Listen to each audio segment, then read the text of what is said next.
The Sharpest College Football Podcast. This is our Week 12 review. This is BuckMetrics, joined as always by Robert Martin. Robert, so you can see if I move my head behind me, you can see I did a little Christmas decorating this weekend. Happy holidays. I don't know if is Canadian Christmas like around the same time, or are you a month ahead of us Canadian Thanksgiving is? Yeah, it's good you had that there. Canadian Christmas is next week. Awesome. Okay. It's synced, right? Because we're a month ahead on Thanksgiving, so our Christmas is about a month ahead. It all falls on your Thanksgiving. No, our Christmas obviously is Christmas, but yeah, no, it's great. Yeah, I'm in my here. We're decorating our house as well. Yeah, it's nice, a nice little festive touch, and yeah, good to be back here. And we had a. I'm feeling better than I was on. I'm definitely sounding a lot better than I was on Wednesday. I've kicked a cold, and yeah, it's good to be back here after a nice weekend of college football last week. Yeah, got back on track to a bit. We'll talk about that in the week 13 preview. Also, somewhat in the holiday spirit, you can see the two doggies behind me in their multicolored gear.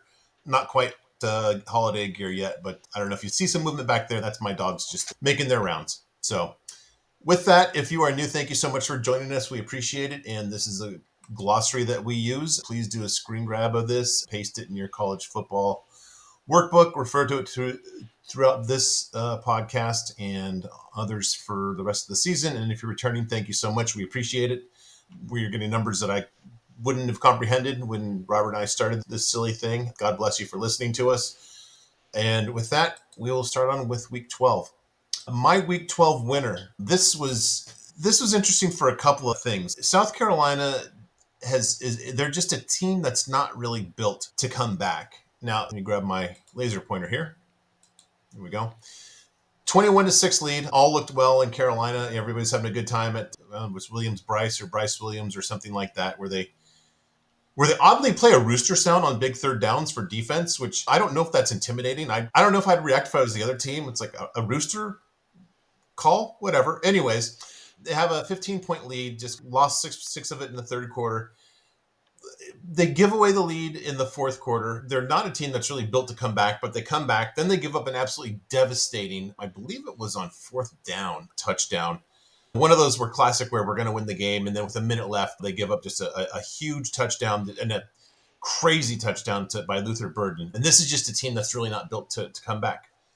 Except this time, Robert, they score a touchdown in under a minute. Lenore Sellers has really come on strong this year. Really good performance by him. A team that I've said has run hot and cold seems to be a little more hot than cold. 7-3.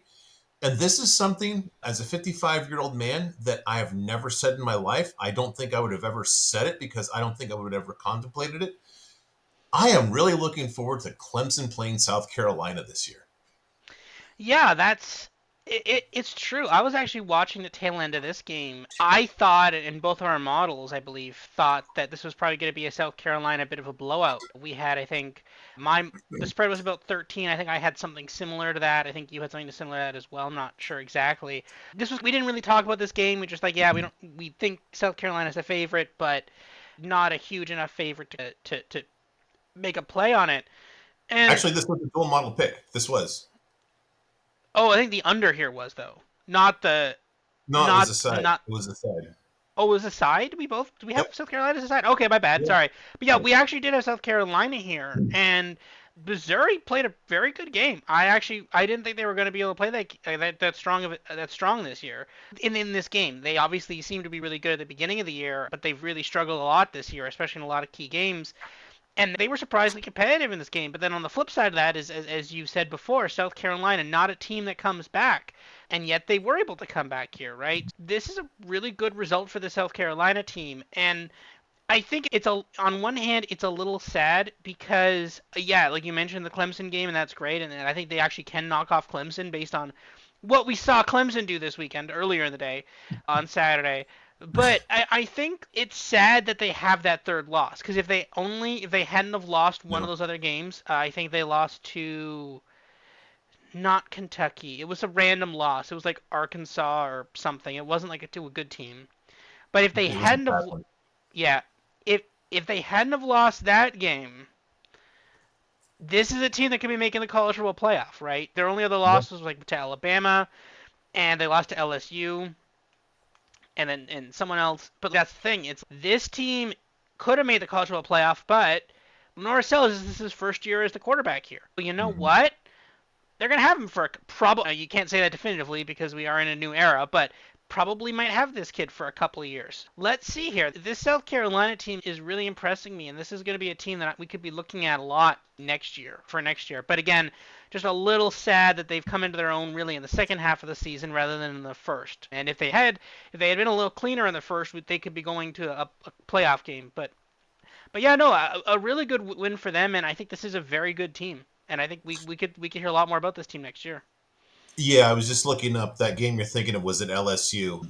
LSU was just dead in the water, and South Carolina just had. I think that I don't know if that they got a Narduzzi or Underperformer of the Week award, but it was just they pissed away the very rare good Robbie Ashford game in relief of Norris, which just you just thought this was just that was just classic South Carolina. But this team is sneakily kind of fun to watch. Week 12 winner. Yeah, shout out to Arizona State here, man. This is a team that we did not think was going to be this good here. We were like, okay, we liked them at the end of last year. We're like, okay, this is a team that could be competitive this year. They could do some things. And again, I actually, it's funny. I was just going through some of my preseason bets today, and I had Arizona State over 4.5, and I was like, it's a bit of a Wow. stretch, but they could get there. They could get there. They might be able to get there. I think they can. They did a lot better than that. We're now talking about them going to the conference championship game in just 2 weeks. No, 3 weeks. If they win their next game against who they play, someone. Oh, that's right. Did They they beat play. BYU?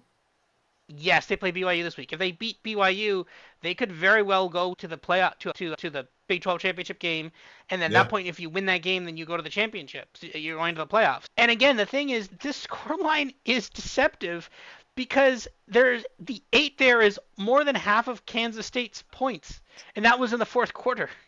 Going into the fourth quarter, this was 24-6, an absolute beatdown of the Yeah. 16th ranked team in the country and to a team that had been basically dancing around the top 10 all year long. People like, oh, they're going to win the conference, they're going to be good. They just absolutely kicked their ass, honestly, and just shout. It's really cool that again, I don't even know what pieces Arizona State has. We were like, okay, they're going to get better and they're going to do better, but this team is legit now. Like, what happens in a couple of years Mhm. when you start recruiting, right? And they have two losses. One of those losses where they just had to throw Jeff Sims in there because they didn't have a quarterback, right? What if that didn't happen? What if they had a backup quarterback? So these are the improvements you can make in year 3 of being the head coach. This is year 2. This is a great program so far, and I'm looking forward to seeing what they could do next year.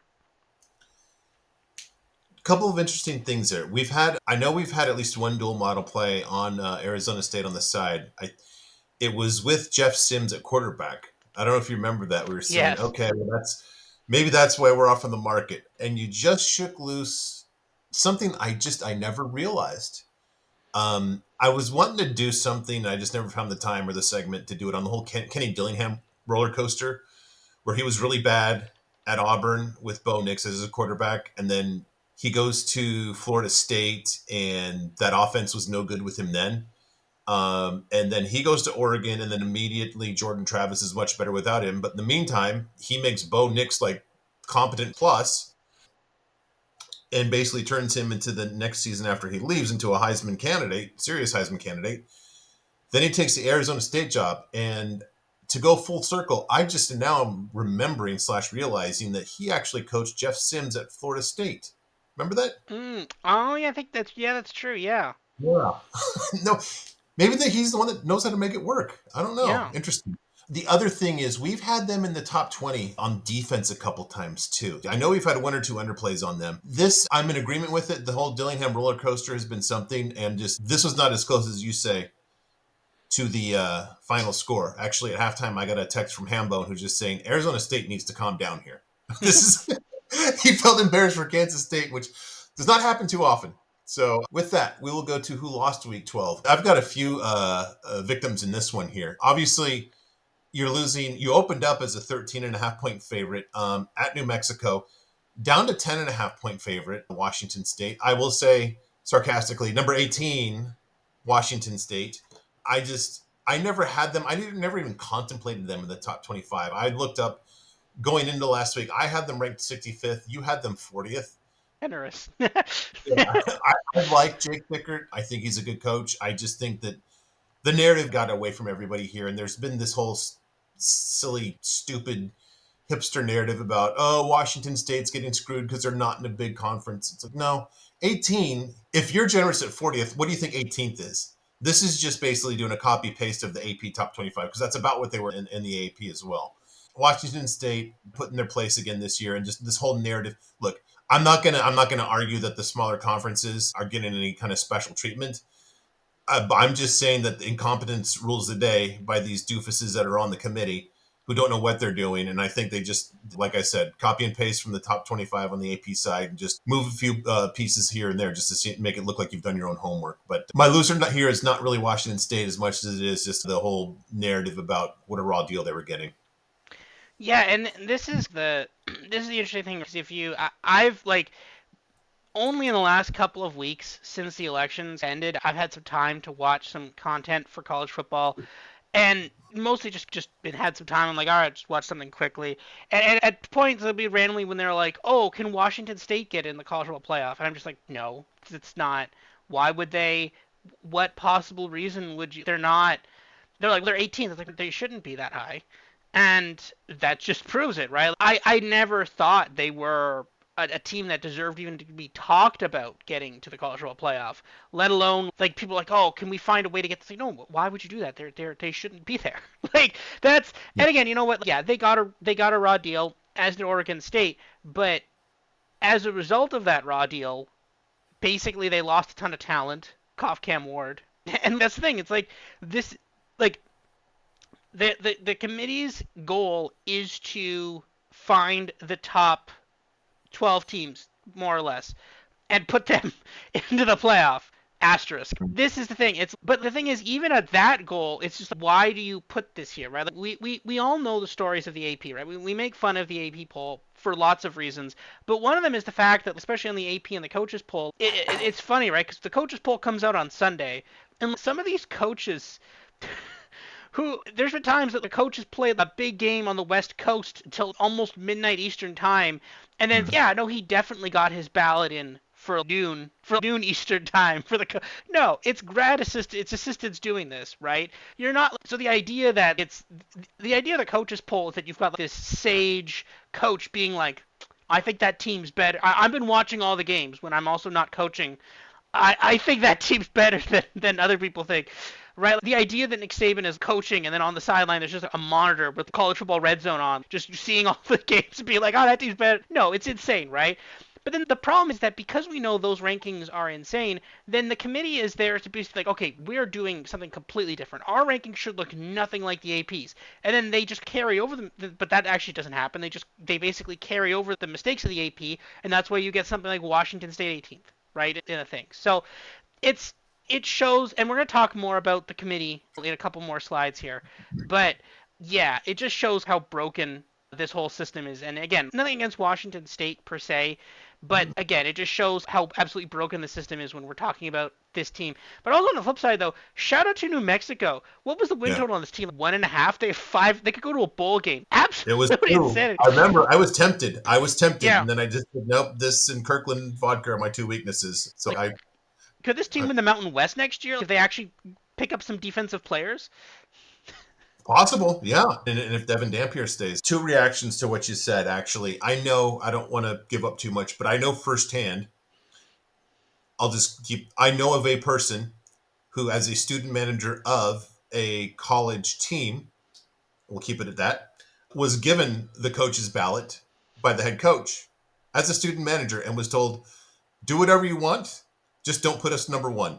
And that were the only instructions. As far as there's an all-time example of this about basically that late night example that you gave. This is probably, yeah, I think this was probably before you were born, he said to make himself feel older.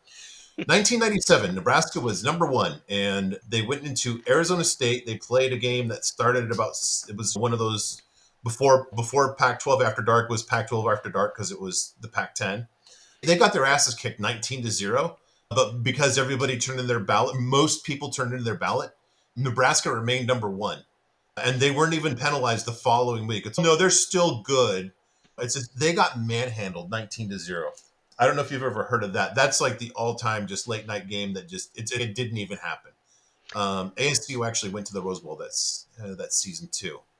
So I was actually 4 then. So I have Okay, I have no excuse to not know that. I feel much better now. Thank you. The other thing, I want to correct something I said. Jeff Sims actually, Dillingham tried to recruit Jeff Sims to Florida State. He had Yeah. been committed to Florida State, but he ended up going to Georgia Tech. So he was familiar with his game, but he never coached him, which is really amazing. Seeing he could have been like the God, look what I almost dodged here, but yet he took him back. So maybe he saw, amazingly, maybe he's the one that could have fixed DJU, Kenny Dillingham. He Now, said it might not go. No. All right. I don't know how this is a loser. I think we're seeing the return of the orange face here. This is all good. yeah, so I'm giving this to LSU here, and I'm wearing the Florida Gators jersey here. I watched a lot of this game, and it was a good game actually. It was a really good game. DJ Langway came back. Now, to be fair, there wasn't like any other like the reason I watched a lot of this game was like there wasn't a lot of other really good games on display. It's just this game. But no, and I was watching this game and I was like, man, they just keep sacking the LSU quarterback. I'm like, they've sacked him a lot. It's like they sacked him 7 times. Now it was horrific. The thing is, although this says 27-16, this game felt way worse. If you were watching this game, it felt like Florida was winning this game by 30. They didn't score the points. LSU's defense was able to stop them, but LSU could do nothing on offense. And as you can see, they have one offensive touchdown and a bunch of field goals, right? LSU could do nothing on offense, and you could see there on the left side there, Brian Kelly getting into it with Garrett Nussmeier there yelling at him. Things are not great in LSU. And it's funny because just a couple weeks ago, I think we were talking about them going to the playoff. Not we weren't, other people were talking about them. But yeah, no, it's just throw the picture there on the right-hand side of the shoe there. Because the thing is, Florida has actually not beaten LSU since 2018, and that was still 2 years before the shoe. Basically, that was one of the last times they actually played a competitive game where Florida almost took down LSU was the shoe throwing games. Last on Saturday, Florida finally reversed the curse of the thrown shoe because that was such an insane. Because the thing is, that literally cost them the game because of that penalty. It gave LSU a first down in field goal range. They kicked a game-winning field goal. And since then, it's been earlier than that, but since then, Florida has not been able to beat LSU. And they finally avenged that curse. Or I'm not sure how if you end avenge, I'm not sure how you say that. Whatever. They avenged the curse. They avenged the shoe throwing games. That's a kind of win for Florida, but also this is really bad for LSU, though. Yeah, that was the Kyle Trask, Kyle Pitts, Florida. And I think they won East that year, didn't they? yeah, that game could be that loss probably cost them a chance to go to the playoff. Because if they hadn't have lost that game, because Mhm. they had already won the East. If they didn't lose that game, then Yep. they would have been only a one-loss team. Their only loss would have been to Texas A&M going into the SEC championship game. They only lost to Bama by 7. They actually were very close against that 2020 Bama. This was the 2020 season. They're very close against the Bama team. And had they beaten, actually, even if they had lost that Bama team, as a two-loss team, there's a chance they might have put them into the playoff. But they threw the shoe, and that did it in. Yeah, that boy, that'll never be forgotten by anybody that saw that game. Nope, that will not be. All right, victory laps. I was just delighted when I saw this. I don't know if I sent you a message when I saw this on Tuesday of last week in the Wall Street Journal, or maybe it was Wednesday. What's today? Today's the 8th, or today's the what's today? 18th. 18th. So it was a okay. So it was a Wednesday's Wall Street Journal. Because one of my favorite continuing themes of this podcast is just the absolute idiots that run DraftKings. And I saw this in the Wall Street Journal. It made my lunch at Lucille's barbecue in Tustin just absolutely delightful. What made me so happy? Like I said, we're November 13th last week. FanDuel said its worst day of the NFL season came on the second Sunday of October when 11 of the 13 favorites won, including Tampa Bay, blah, blah, blah, blah, blah. So this quote is just the bunny quote here. Their dopey CEO, Jason Robbins, the company experienced the most customer-friendly stretch of NFL sport outcomes we've ever seen, said their idiot CEO. Huh. Where have I heard that before, Robert? I'll tell you where I've heard it. Yeah. Less than 9 months ago, the same idiot CEO, who I have to point out has blocked me because these dopes don't like to be called out for being dopes. What did he say? Our Q4 number, they had increasing revenue. Why? Because they are a customer acquisition platform. They don't know how to run their own book. What did he say? Oh, Q4 is going to be bad because we had the worst 2 week run of NFL outcomes we've had since being a public company. This is twice in less than a year. The, I challenge you to find anybody that runs a book in Vegas that says to their boss, you know what, we didn't have a good quarter because of a bad week in the NFL. That is somebody who does not know how to balance his or her sports book.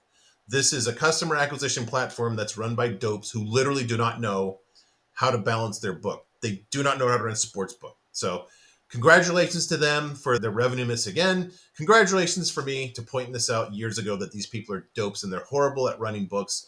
All they are good is at tricking people into getting on their platform and sucking them dry and screwing them in the process. So, I'm happy at some point their stock price will reflect the fact that they don't know how to run their own program. And with that, I will throw it to you for your commentary, Robert. It is funny that they've now used the same excuse twice. And the best part is that because there were a couple of a little rough, like really public weeks on the NFL, but that negates the fact that college was pretty good for the books. You can't just say, oh, the NFL was bad, therefore we have. Obviously, it's your biggest line item, but not your entire line item, right? There's other things. You offer lines on European tennis. How did that do, right? There's other ways you can make money as a sports book. It's not just if people are good at betting the NFL for a couple weeks, then we go under as a company. And the thing is, again, yeah, you had a couple rough weeks, but the thing is, it's really funny when when the books say, "Oh man, we had a couple of rough weeks." It's okay because guess what? If your people have if your customers have more money, then guess what they're gonna do? They're gonna bet. They're not gonna be like, "Oh man, you know what? I won a couple $100. That's great. I'm done. I'm gonna take that now. Go to the Yeah. bank. Never place a bet." They're gonna bet it the next week. And Yeah. guess what? Because the thing was, there was a couple of really good public weeks. First of all, there was actually a couple of amazing sportsbook weeks initially in the season. There, like the fact that basically survivor pools got annihilated 3 weeks in. Literally, the fact that that happened, the one off the survivor pool I'm in, I survived probably better than most. I avoided a lot of the things, but I got knocked out in week 3, and there was only 5 people left out of more than 200 people. And mine was excruciating because the team that I had a 93% chance to win with 3 minutes left in the game. So that's painful. There was other ones other there, but that week the Raiders, which were playing the Panthers, who had just benched their quarterback, that the most people picked that team, they lost outright. You're telling me you can't make money when the Yeah. most bet survivor team is massive favorites, and then there's no way. There's no way they were not able to make money off of some of those weeks. Now, there's a couple of really rough weeks, but then immediately following that, they had some amazing weeks after that. The idea that they're just using this as an excuse for why the thing is they're not. I'm assuming that their reports don't outline exactly inflows week by week. My guess is the fact that's how they're treating that. They're just like, oh, a couple bad weeks, it's fine. Couple bad weeks. But at some point, people are just going to be like, oh, well, let me guess what happens in a few months when there's no NFL season. What they're gonna say then, right? Oh man, Yeah. a couple of really good NBA weeks, like.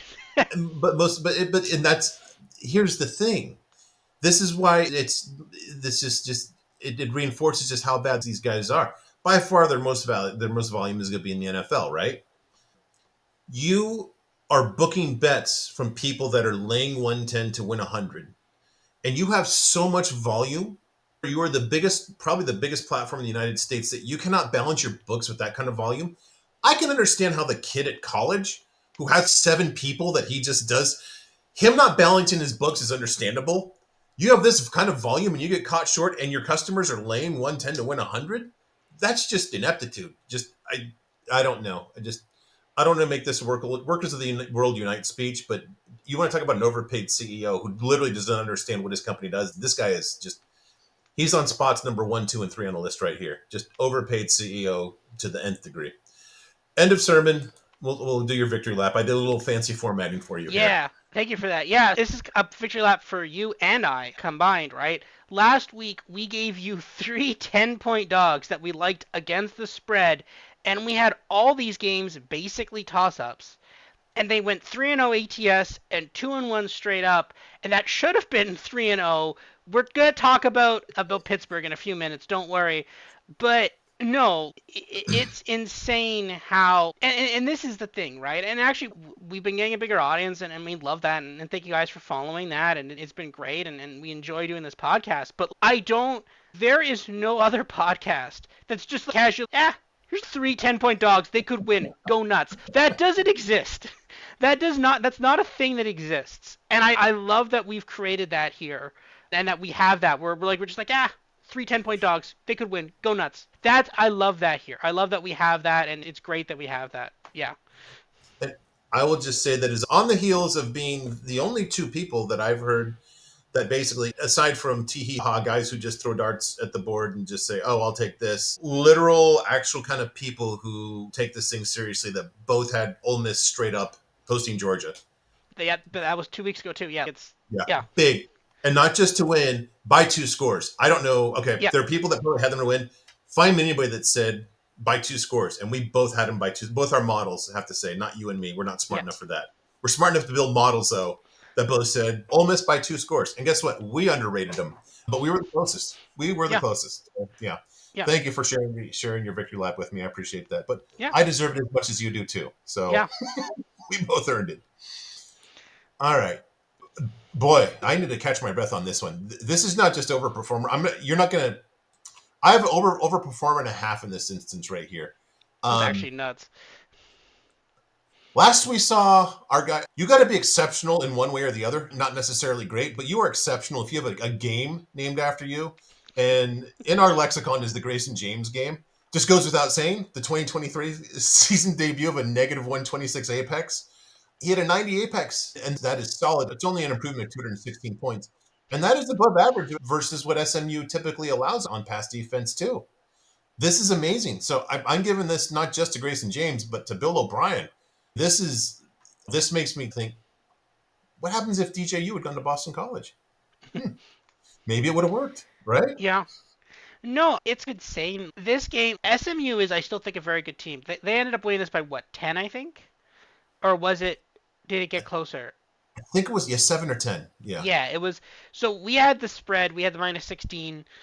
And again, if he didn't have this, this is the thing. If he played even remotely closer to what he normally would play in a game, then yeah, okay, they cover that easily. And again, I still think SMU is a good team.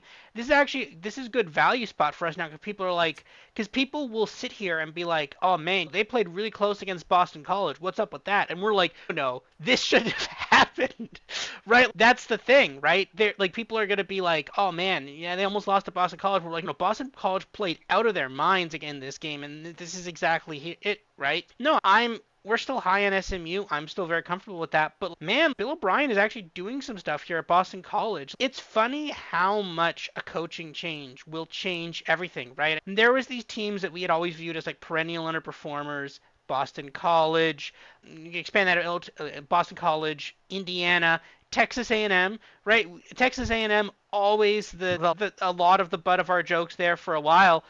And look, they have one conference loss. They could be going like if they win out, they're going to the SEC championship game, possibly to the playoff. Like that's and again, this is again some pieces have changed in for Texas A&M compared to last year.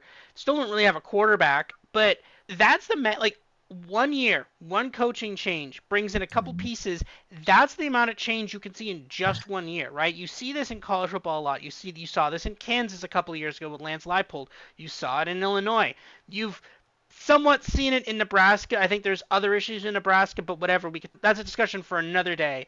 But this is one of the great things about football and college football in general, that you could have a team that's actually Indiana, the losingest program in all of college football history, that one coach, snap of a finger, all of a sudden they're undefeated and could be going to the Big Ten championship game in just one season.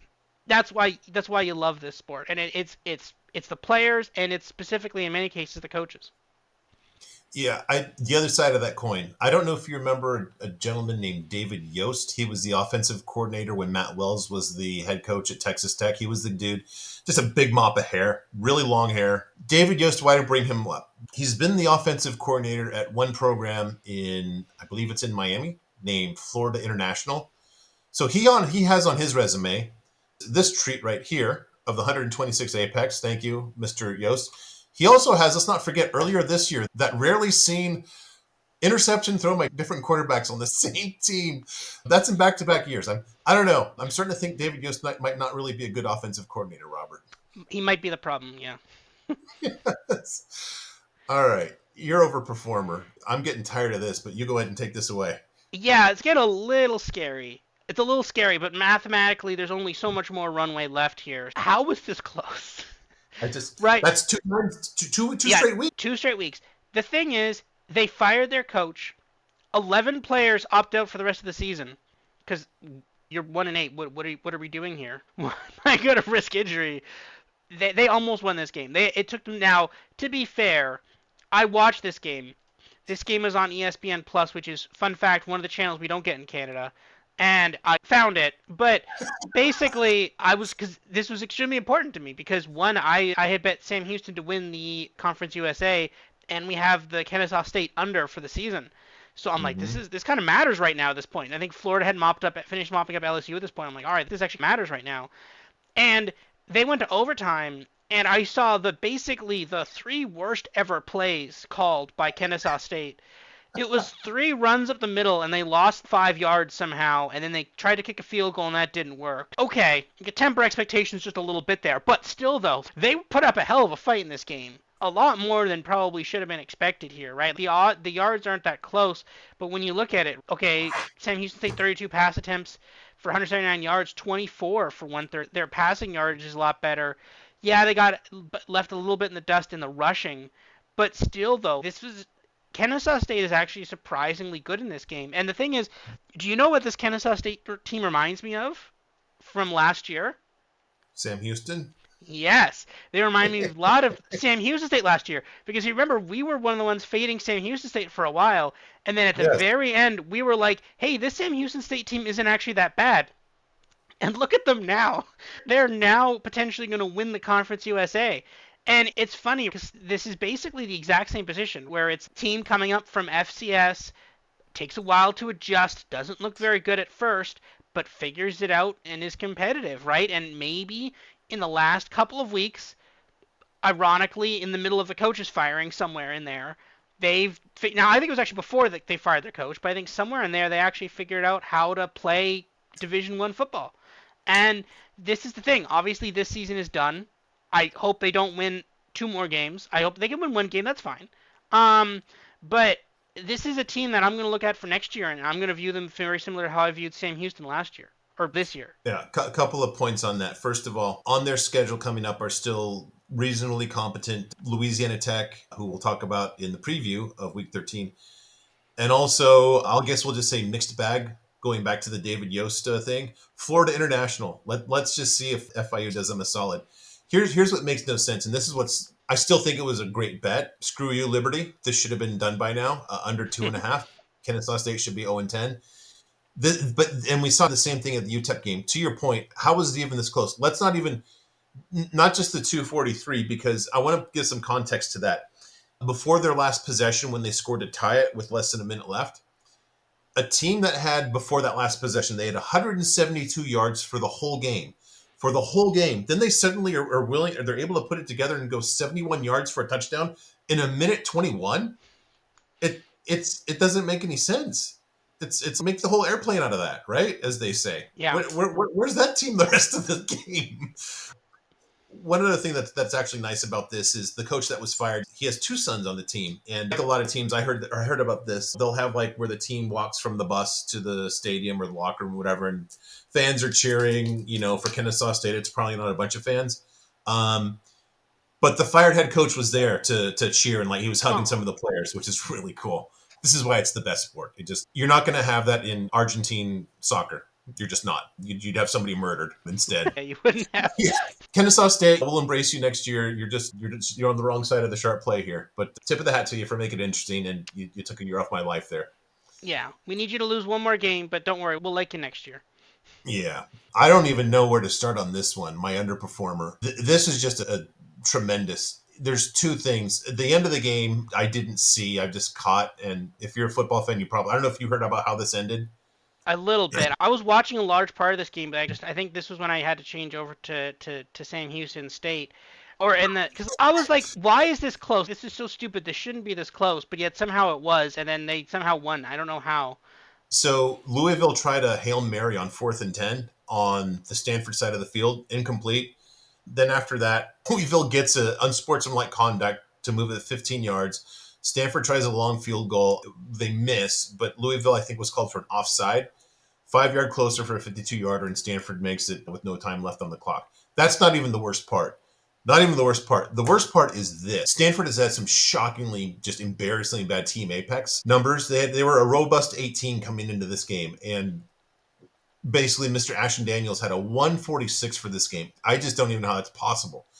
I can see how you can rally on defense, like you just change your scheme all of a sudden. It's okay, you can shut down a reasonably decent opponent. I don't know how you just suddenly just add 128 points to your apex just from the whole season in one game. Unless, I don't know, you fired Matt Wells or David Yost, sorry, checking my notes here, the week before, and just the whole offense turns around. I don't get it. Louisville, what are you doing? I don't know how you're ranked and you do this. This is just not in the lexicon. Did And not see and this coming at all. and remember, this is what I think was it last week that Louisville beat Clemson, and they held Clemson to like nothing. You shut down one of what people view as one of the top offenses in all of college football, and then you like turn around and you let one of the worst arguably one of the worst quarterbacks in college football, have almost 300 yards and 3 touchdowns. Yeah, just goes to show you shouldn't judge a team by its worst or best point, which I think is going to get us to your underperformer because I think Mr. Yost is going to shove it back in my face here. He's going to say, "Look at this, pal."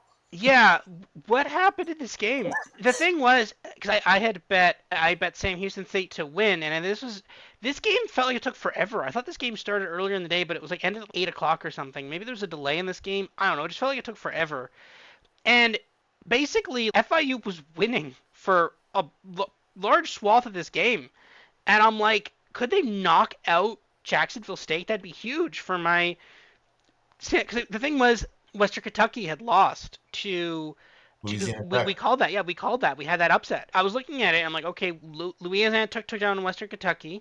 Okay, Sam Houston State, they need to win. If they win, then okay, they're in great position to get to the conference championship game. But if Jacksonville State loses, they're in even better position to get to the conference championship game. So I'm like, could FIU actually knock them down? Now, Jacksonville State came back annoyingly and did win this game, but like, how? Florida International's 3-7. 2-4 in conference. How do you only lose to Jacksonville State by 3? What was the spread in this game? 20 or something? It was a massive spread in this game. Yeah, it This was game three should not scores. have been close. It was just like this was the week where, in some games at least, you had just massive underperformances by some teams, and we called some of them. Some of them we didn't call though, but this one was one of the ones we didn't call or touch. But man, just like this could have been an insane upset. And again, it just shows you that hey, maybe Jacksonville State not that good, right? That's the thing. So we'll have to see. But this is if you're now looking at what Jacksonville State plays Sam Houston this week. And I think the winner's gonna the winner will make the championship game, but then the loser could, depending on what happens to Western Kentucky. Yeah, there's a very interesting game this week, but I don't right now. I wouldn't love if I'm betting on Jacksonville State. I really don't love that. My model would slightly favor Jacksonville State in that game on the spread, but if I'm betting Jacksonville State, which I'm not, I would be very uncomfortable based on the results from here. I think this is a lot worse of a result than the one with Kennesaw State versus Sam Houston. Because Kennesaw State's actually done stuff the last couple of weeks. FIU has not really. Yeah. Interestingly, the final game of the season for Jacksonville State is at Western Kentucky, so that'll be a play-in game to the title game. I think is how we're looking at that. Then Yeah. it's just weird that this would happen in a home game for Jacksonville State. You could see it happening in a road game, and that's going to happen at this time of year when you're a little bit maybe banged up and stuff. But and it's not like Tyler Huff had a bad game. It's clearly something went wrong on Jacksonville State's defense when you had the best version of Keon Jenkins, because we've seen a lot of games against very obliging defenses where he was not nearly this close to this good. So yeah, really weird. It did take a long time too. I kept on checking my phone as I think this is on. I don't know. I was in front of the TV all day. It seemed like this one just would never end. I don't know. Maybe they had one of those One of those fireworks shows that just left smoke on the field for hours. This happens in the South sometimes, and they had to stop play. All right, favorite of everybody's things that annoyed Robert. Yeah, we got a little bit of a problem here with the college football playoff, and we're specifically pointing the finger here at the. I have a little bit of excerpt here from a New York Times article talking about the who's going to win the SEC, because there's basically last week, based on one of the results, it eliminated an eight-way tie in the SEC. I think LSU needed to beat Florida to keep an eight-way tie. That's done now, but there is a six-way tie. That's great. A six-way tie is still a possibility. Here's the New York Times explaining about what would happen here. And it says there's one clean but not very likely way for first and second place to be settled. Texas and Texas A&M both win next week, and Tennessee, Ole Miss, and Alabama all lose at least one game. That would leave Yeah, Georgia playing the winner of Texas A&M. Now that seems extremely unlikely. Some of that is likely. Texas and Texas A&M both win next week. That's pretty plausible. But Tennessee, Ole Miss, and Alabama all lose at least one game. Like Ole Miss has like Ole Miss's schedule is pretty good. Tennessee's schedule is pretty easy as well. Those are not a lot of losable games for those teams. That's unplausible, but here's where the problem comes in, because at that point you're left with a bunch of tiebreakers. And as the New York Times says, otherwise this will come down to the newly installed SEC tiebreakers, which are all based on conference play and are heavily contingent on teams playing each other, which most of the time they have not, thanks to a 16-team league in which each team plays an 8-game schedule. Things are going great. This is the problem. And I don't think people quite realized it at the time, but, and I said this a couple weeks ago, conference championship games are broken. They just haven't realized it yet, and they're about to realize it. Because yeah, here's the problem. And I have the SEC standings right there on the left. You have Texas at 5-1, Texas A&M at 5-1, Georgia at 6-2. They're done. They have no more conference games. They play UMass and Georgia Tech, so they're done for conference games. Tennessee's at 5-2. Alabama's at 4-2. Ole Miss is at 4-2, and then South Carolina's there at 5-3. They end the season at Clemson, which is a non-SEC game, so that's why they have that little bit of they have an extra game on there because they play one less game. Well, actually, I think they play whatever. That part doesn't matter, and it's unfortunate South Carolina isn't in the mix. But again, they lost another game, so that means they're done here. But here's the problem. So let's play this out a little bit. Let's just assume everybody wins out because no one else here plays each other. So let's assume everybody wins out, which again, someone could lose, but that's fine, and then that oh, means they're eliminated. But let's Texas assume and A&M play each other. That's the one yeah, thing. that's the only one. So everybody else, let's assume everybody else, so Georgia, Tennessee, Alabama, Ole Miss, let's say they all win out. Okay. So that means that the winner of Texas and Texas A&M goes to the SEC championship game. Okay. Then you're now at a point when then you have a bunch of teams at 6-2 and one team at 5-1. The 7-1 team goes to the playoff game. Sure, that's fine.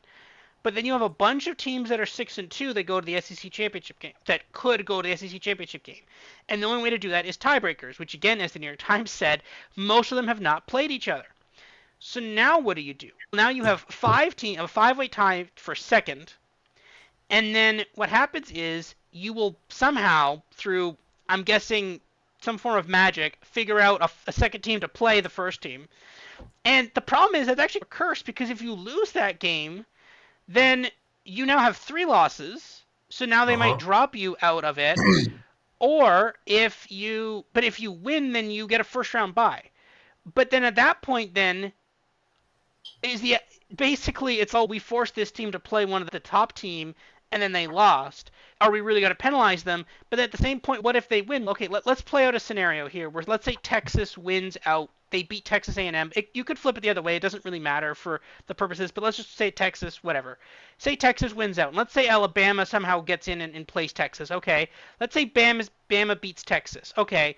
Now Alabama is the SEC champion. Surprise. And Texas is now sitting there with 2 losses. They're now right back in the pack with actually basically everybody. They all have 2 losses, but they're right there tied with Georgia and all the other ones. Okay, how do you rank those other 5 teams? Is Texas the top of that pile because they lost to the SEC champion? Are they at the bottom because they didn't have they have no ranked wins except for Texas A&M? What do you do here? And I have written down here they will want all 6 in the playoff.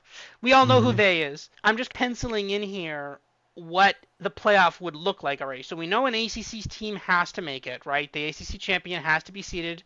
A Big 12 team has to be seeded. That's all they're getting. I'm not sure if people have realized it yet, but they're only all getting one bid. That's it. And then there's an at-large bid, and then I have Notre Dame question mark there. And then but then the question then, okay, so let's start with the SEC, six from the SEC, and then let's work our way back. Then, okay, assuming the six from the SEC, and assuming you have Notre Dame in there and the other three, that leaves two seeds left.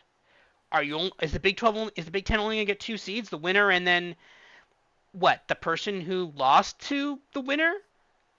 Are you just going to have it the person who lost? Are you going to penalize the loser and then throw up Penn State? Is it going to be like, let's say Oregon beats Ohio State again? Are you going to be like, okay, cool, it's Oregon and Indiana, or it's Oregon and Penn State? No, I don't think you're going to do that. You're going to get a third one. Okay, then who are you knocking off then? And then, but the realistic path is you're probably going to have four seats. So then, who else are you doing here? And then the problem is then, okay, then if you're going to for every new Big Ten seed you add, you have to start knocking down one of that group of six. So the problem then is, are you going to knock off the SEC champion loser, right? Especially if you put in one of these two loss teams and they lose, they have a three loss, you're like, they're done now. But then you're penalizing them for playing an extra game they didn't have to play. And this is why I have the down here in the far. You got Notre Dame and Indiana and Ohio State saying, haha, I'm in danger here. Because here's honestly the cleanest way for this to all work is Army beats Notre Dame. That's it. Problem solved. We're done here. Because if Army beats Notre Dame, then Notre Dame is done. And then you'll say, oh, Army's better than Boise State because they have the best win. And that's it. Done. Game over. We're done. We're done here. Or if not, then if Tulane somehow beats Army, then you give it to Boise State and whatever. That doesn't make any sense, but fine, whatever. We call it a day, right? But if not, then all of a sudden, okay, you're gonna have a one-loss Indiana. Assuming Indiana loses to Ohio State, and then they win their final game. Okay, it's 11-1, but they're gonna say Indiana doesn't have any ranked wins. So are you gonna then kick them out? But then what happens if Indiana beats Ohio State? Then all of a sudden you're looking at an undefeated Oregon and an undefeated Indiana in the Big Ten championship game. Ohio State's only real win is against Penn State, even though they lost to Oregon by a point and would have lost to Indiana, whatever. Are you going to really kick them out and say, no, you're done? Are you going to turn around and tell one lost Penn State team you're done too? This is the problem, is what are you going to do here? And I think the problem is the fact that I'm fairly sure one of those, or probably two of Notre Dame, Indiana, and Ohio State are not going to go to the playoff unless it's Notre Dame. If Notre Dame loses to Army, this all goes away and it's easy. But if not, then I think you're going to see a bit of a problem here. This is the problem. We're barreling towards this huge issue. And last year, I said this a couple weeks. I'm like, hey, guys, we got a bit of a problem here. And this is now worse. This is actually worse now because this is the thing. If Tennessee had beaten Georgia, this all would have been fixed, right? Georgia's done. Cool. Good. We're good now. But the problem is if they're going to try to stick in six SEC teams, which is exactly what they're going to try to do, because this is the problem, right? You're going to say we can't penalize the loser of the SEC championship game because they had to play an extra game. But then are you going to say we can't put Notre Dame in because they didn't win their conference? Like, this makes no sense. Like, you can't, like, some arguments are going to apply to some teams and some arguments are going to apply to other teams. This is going to make no sense. And someone is going to be very mad about this. This could basically, depending on how this breaks down, this could be the end of the committee. Because some conferences could just say, screw this, we're done with this. We're just going to tell you which teams we're sending. This is the thing. And as I was writing up this slide, I was reminded about this. Do you remember that proposal from the summer? That would have given the SEC and the Big Ten 4 slots each, and it would have given 2 to the ACC and 2 to the Big 12, and then a couple random other ones, and then a couple of wild card ones. Remember that? And the Big Ten and the ACC said, no, we don't want to do that. We don't want to lock ourselves in a second-class status. Guess what?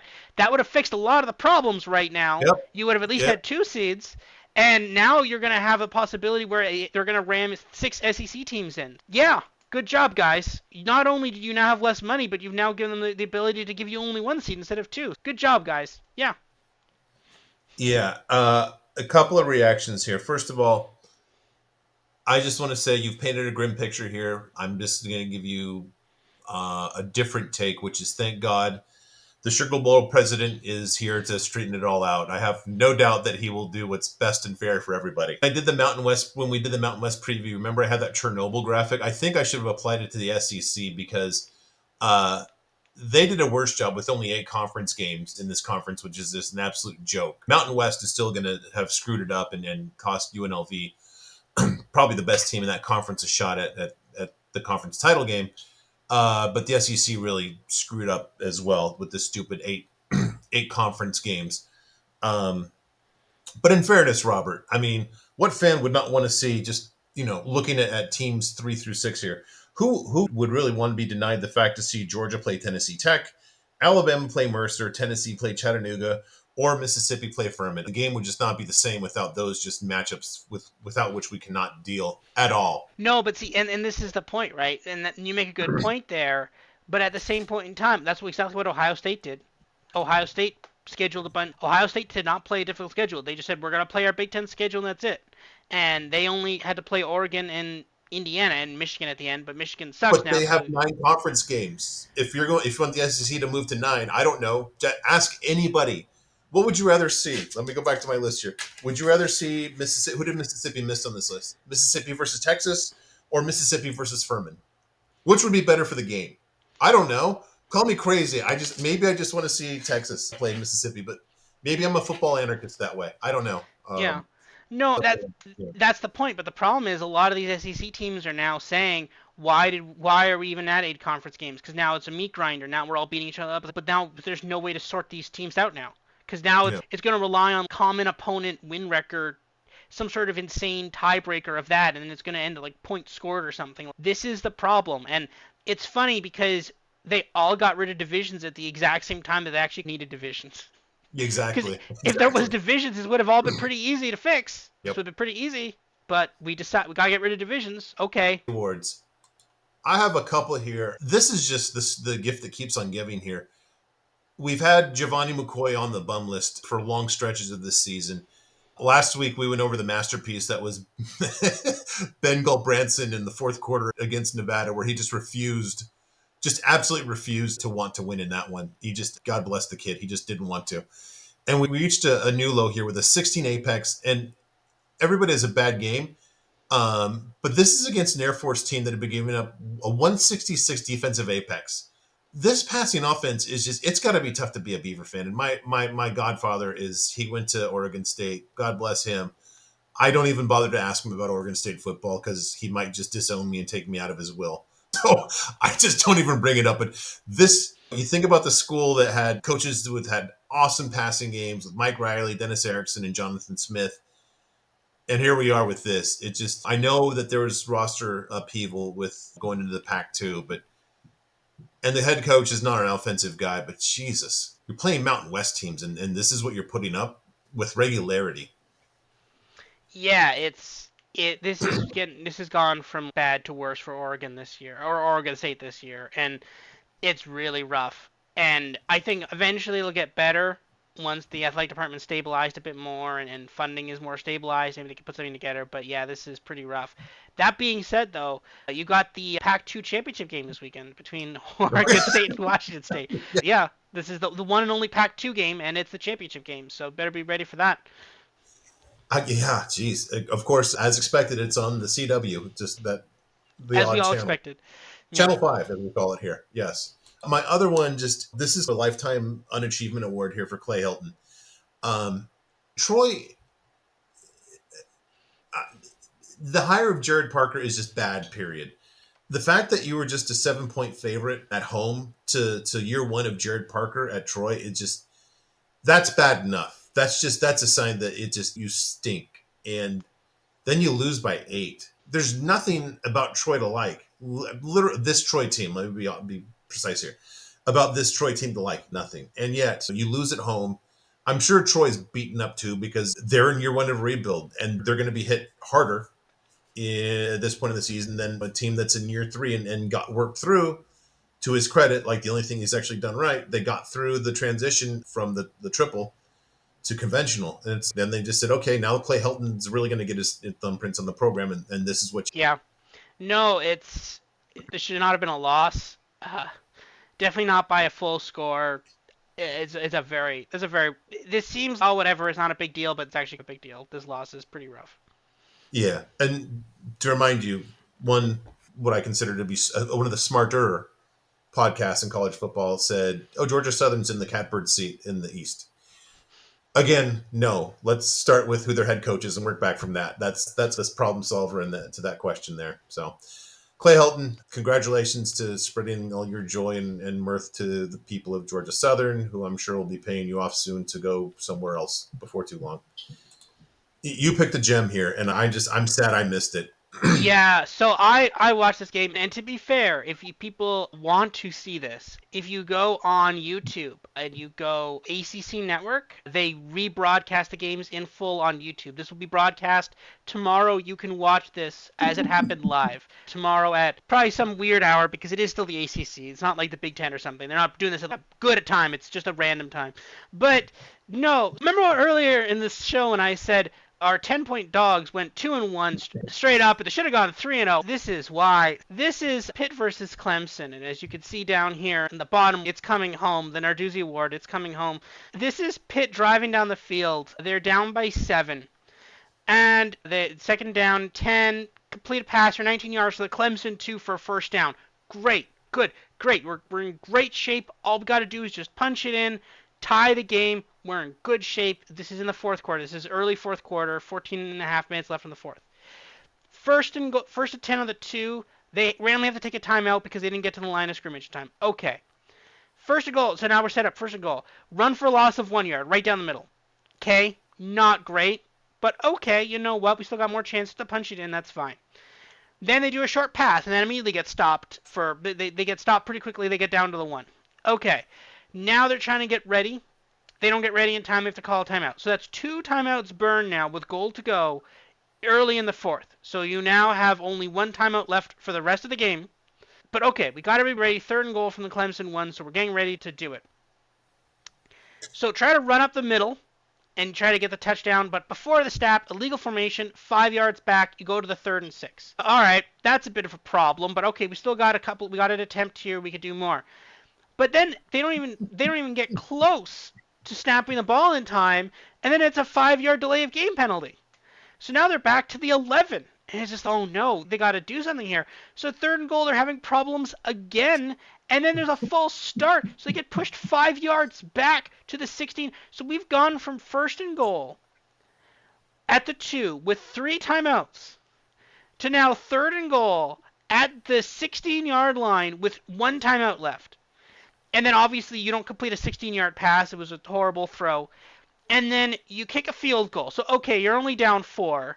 You got the field goal, so you got 3 points. But you know what? I bet those 4 points won't come back to haunt them in any meaningful way. No, it Next can't. slide. No, Next no. slide. There's no way. There's no way. Oh, What? wait. Yeah, wait. What happened here? Then Clemson. So then later in the game, Pittsburgh actually scores. They go up 3. And then Clemson, with a minute and a half left in the game, completes an 18-yard pass for a first down. Then completes a 7-yard pass to the 50-yard line. And then at 2nd and 3 from the 50-yard line, he then breaks off a 50-yard touchdown run. The And quarterback, mind you. the quarterback, yeah, Cade Klubnik breaks off a 50-yard run because basically the way they blitzed opened up a massive hole, so he just ran through it, beat the safety, 50-yard run with over just a minute left in the fourth quarter. Again, apparently there were no other deep safeties. Apparently they weren't worried about a pass to the end zone. Why would you, with a minute left in the game? You just got another 8 plays at that point. And then, oh, look, there's the 4 points they lost by. There's the 4 points that, man, if only there had been 4 more points that they could have gotten somehow. If only. Yeah, it's great. It was great. Now, again, whatever. It doesn't really matter that much. I had plus 12.5 or 12 or something. It doesn't really matter for the spread. Just sad I needed to cash like another plus 400 underdog. But, man, what a horrible sequence of events. How do you have 3 straight penalties with goal to go? And that costs, like, how do you even do that? I don't understand how that even happened. You had an opportunity to upset one of the top teams in the conference at home. I can't believe it. That's why it's coming home. He's the best. He's the best at this. It's coming home. Yeah, yeah. I thought we were going to make it all season, but boy, shame on me for thinking so. That was just so naive. Just to go through that and just to burn 2 timeouts in the process is just that's what this award is all about. It's just textbook. Literally, if you look up the award, this is it. That's it. It's not one or the other. It's the combination of the two. It's a textbook performance. This is why he's the GOAT. Yeah, it's like a plate with just a delicious salmon horseradish dish. But I also did sushi or sashimi too, because I did salmon two ways.